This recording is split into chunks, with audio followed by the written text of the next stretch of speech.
পর স্বামী হলো নেতা। ঘরের মধ্যে যদি উপযুক্ত মেয়ে থাকে, মেয়ের নেতা হবেন তার বাবা।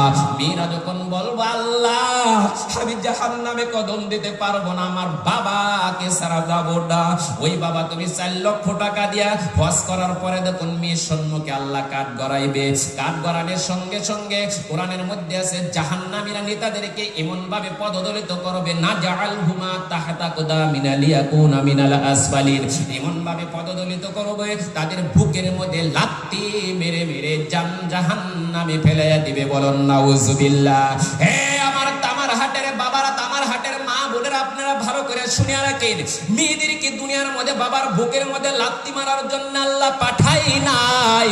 শুধুমাত্র মেয়ে যারটাকে আল্লাহর নবী এত ভালোবেসেছে, আল্লাহর নবী বলে দিয়েছেন যে ঘরের মধ্যে একটা মেয়ে আছে বাবার জন্য একটা জান্নাত, যে ঘরের ভিতরে 2টি মেয়ে আছে বাবার জন্য 2টি জান্নাত, যে ঘরের ভিতরে মেয়ে আছে বাবার জন্য 3টি জান্নাত, যে ঘরের ভিতরে 3 কন্যার বাবা সরে, ওই বাবার মধ্যে কোনো ভয় নাই, ওই বাবার মধ্যে কোনো টেনশন নাই।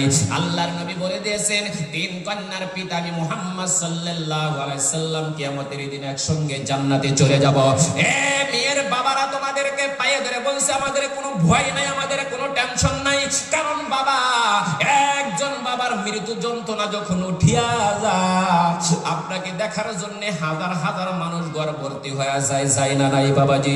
কেউ ছেলের পানি মুখের ভিতরে দেয়, কেউ দুধের পেয়ালা মুখের ভিতরে দেয়। দেখেন বাবার জন্য মেয়েগুলা কিরকম পাগল হয়ে যায় রে বাবা।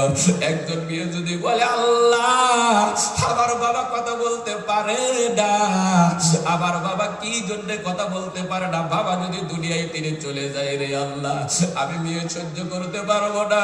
আমি মেয়েকে বাবা সকাল বেলায় সুবাহি মুক্তবে পাঠাইয়া দিত, আমি আমার বাবা আমাকে সকাল বেলায় কোরআনের তালকিন দিত, আজকে যদি বাবা দুনিয়ায় তিনি চলে যায় আল্লাহ আমি সহ্য করতে পারবো না। ওই সময় যদি একজন মেয়ে বাবার মুখের ভিতরে 1 পেয়ালা পানি ঢেলে দিতে পারে, আল্লাহর নবী বলে দিয়েছেন একজন মেয়ে যদি বাবার মৃত্যু যন্ত্রণাকালে বাবার ভালো প্রশংসা করে করে করে করে 1 ফোঁটা পানি মুখের ভিতরে লাগায়া দেওয়ার সঙ্গে সঙ্গে আল্লাহ রাব্বুল আলামিন ওই বাবাকে মওতের সময় পবিত্র কলেমা নসিব করে দেয়। বলুন সুবহানাল্লাহ। হে মুসলমান শোনো, আর কিছুগুলা মেয়ে যদি বলে আল্লাহ আমার বাবা এত ভালো ছিল, মোবাইলের ভিতরে যখন অ্যাডভার্টাইজ দেখে দেখে নতুন নতুন পোশাক আনত, আমার বাবার আগে কেউ কোনো মেয়ের শরীরের ভিতরে পোশাক লাগাইতে পারে নাই, আমার বাবা যদি চলিয়া যায় আর জীবনে মনে হয় যখন নতুন নতুন ডিজাইন করে আমি বর্জনা বাজারে ঘুরতে পারবো না, বাবা যদি জিন্দা থাকে নিশ্চয় আবার বাবা টাইপের কাপড় লাগাইতো, সকালে 1 ড্রেস করতাম, বিকালে আর 1 ড্রেস করে করে যুবকদেরকে আমি পাগল বানাইতাম।